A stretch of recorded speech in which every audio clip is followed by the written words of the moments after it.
Wayo na rasa ki, yaya zan na ganki, kuka yaya zan yi na daina in ban ganki ba sahibata.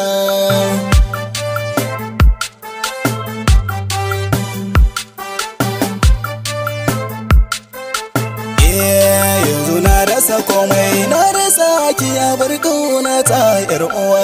Yau ina kukawa zai share hawaye na rike zuba.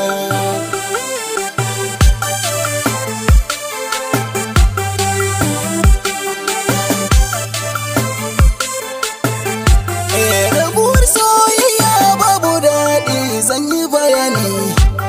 Yanzu zan faɗi labarin abun da ya faru gare ni.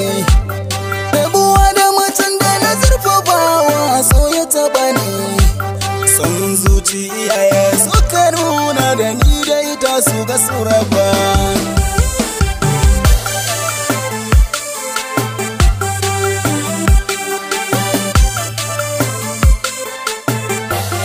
Ko da soyayya ko babu yaya zan yi na ganta. In ma na so ta an riga an raba ni da ita. Ko da yaushe bana yin mafarkin da ya wuce nata. Yanzu na kewarta ba zato ban san yau za na rasa ta ba.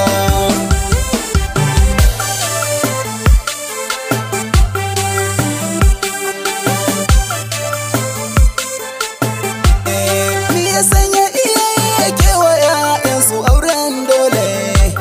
Daga ya ta bayyana ra'ayinta su ce mata gyale. Sai su ce gana su idan ta kishi su kai ta su kulle. Su ta yi mata zagi har da duka tamkar ma ba ‘yarsu ba.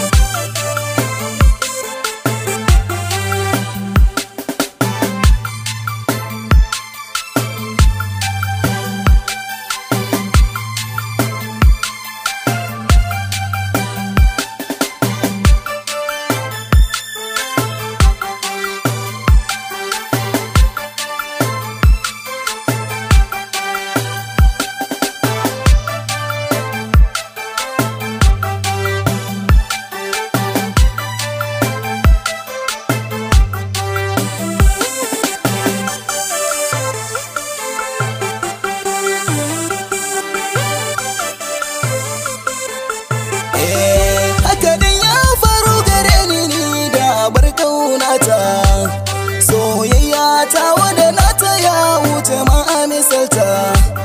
To ashe ba sa sona da gaske mahaifan nata. Zabin da suka yi mata arziki suka zaɓa ba halinsa ba.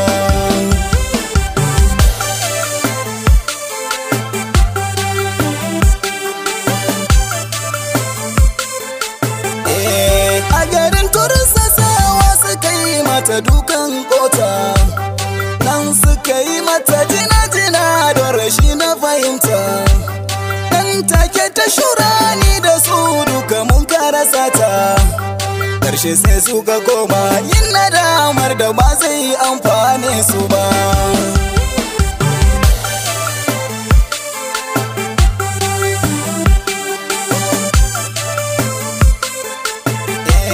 Na yi kuka na yi rashi na mafita ikewa na. Gashi samun mace kamar ta zai yi wuya da na auna. Ba ma samun ba ta yaya za na saka ta arena. Don ko ba wani gurbi wanda za na saka ta abun bai soyo